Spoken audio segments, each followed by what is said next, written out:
Five. Okay, here we go. So it was about 2 years ago today that my wife and I stood on this corner and we were showing a video of this dilapidated building that we were getting ready to purchase. Well, 2 years has passed. The building's gone through a complete renovation. She's moved her yoga studio over here and we've started another business in the back. So come on in and let's talk about some of the stuff that we've did. As you can see, we've changed. We got all new windows. We added windows over the top. Back in the day when the building was originally created, it was one big opening. And so we really wanted to bring in a lot of that natural light. Come on over here. We added corrugated black metal because two reasons. One reason was it's lasts forever, but the second reason was if I bought siding, I had to install the siding and then paint the siding, two costs. If I buy the metal, I just had to pay the cost of the metal. I got to pick the color. I install it. It's instantly painted for, I probably saved 1/3 of the cost that it would have cost to just put siding on and redo it. So when we bought this building, one of the main reasons that we bought it was because it was complete trash. It was dilapidated. There was 3 leaks from the roof to the siding it was madness. And at one point, there had actually been a fire in the building. And so when we bought it, the ceiling had vinyl covering over the whole ceiling. And underneath it was a bunch of burnt up, nasty ceiling remnants. And so I had to pull the whole ceiling down and then patch some of the nasty stuff. And then I needed a solution that would both look good, but also be a cheap solution to then recover the whole ceiling. And so I actually went with lath, like lath and plaster that they used to make 100-year-old houses out of. And I put some stringers on the back of it, and I just got on some scaffolding and one nail at a time for about 3 weeks, built the whole ceiling. A lot of this stuff was in my wife's old studio, so we just pretty much brought over what she had and then popped it in place. And so she now has a studio that gave her another row of mats. So before in the old studio, she only had 2 rows. Now she can fit 3 rows. So the texture on the walls of this place looked like somebody came in here with mud and just threw it everywhere. Big globs, big holes. So I had a guy come in and mud every inch of this by hand, sand every inch of this by hand to get this smooth wall finished. This wall was originally not here. This was just one big open room that went all the way through to the back of the building. But I put this wall in as a separator to separate the yoga studio from this additional space in the back. So you come on back here from the yoga studio, and right here, there used to not be a wall here. It went to a little void that was here, kind of a closet area. Huge leak. Water was pouring in here, and it was coming from the neighbor's building. It was an absolute mess. And so we built these walls. We still have a storage hallway. This bathroom was already existing, but we just refinished it, new toilet, did this kind of custom oak backsplash with the illuminated mirror.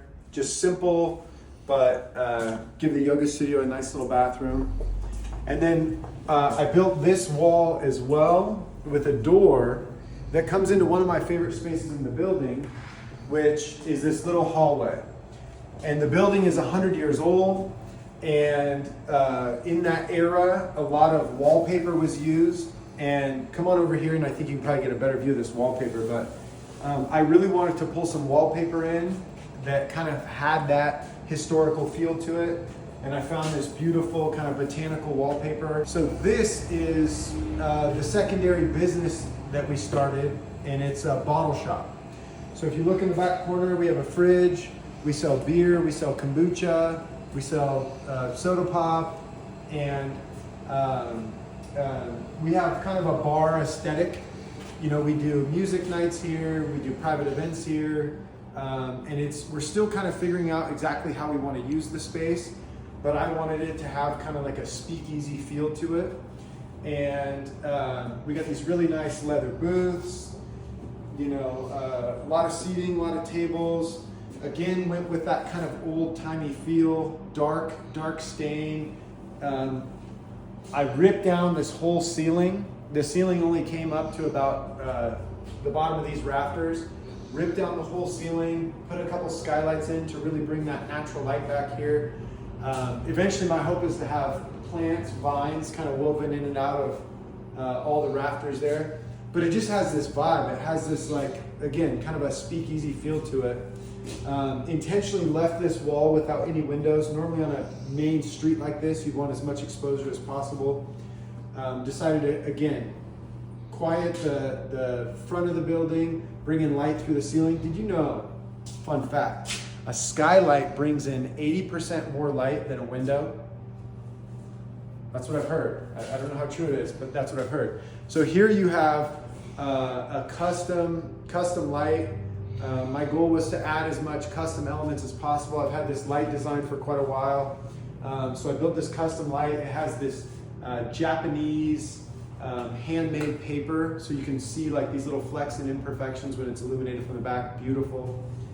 And then over here, like this light, it's meant to be like a flower, kind of a daisy feel to it. Stay right where you are, but kind of take a look at this custom walkway. Again, I got a bunch of oak, and I wanted to do something unique when you walked in that really grabbed your attention. And I really like the slatted wood design, so I went with this solid oak landing when you first come in. And then this is one of my favorite parts. So the building has a brand new aesthetic, more of a modern aesthetic, but I wanted this backspace to have a really old-timey feel to it. And so again, with the wallpaper, and then I bought a 100-year-old door and a 100-year-old window, and these windows open up and kind of open up into the outside, and then you get an unobstructed view of Mount Pilchuck. I don't know if you can zoom in and see it, but Mount Pilchuck is just right back there.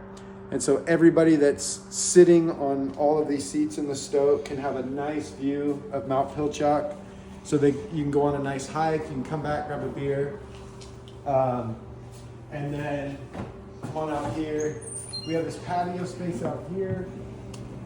I have a bunch of chairs. I don't have them out right now because we're closed down for winter. We open back up May 1st. But this is a great, just a great little space to come on a spring, summer day, have a drink. We're dog friendly. You can bring your dogs. But this is the Stoke. This is the other business that we created. Trying to make best use of the space. We have the building. And we just wanted to make sure that we were doing something fun with it, doing something cool with it. My wife's yoga studio really covers the payment of it, the money of it. And so we can just have fun back here, and that's what this has been. So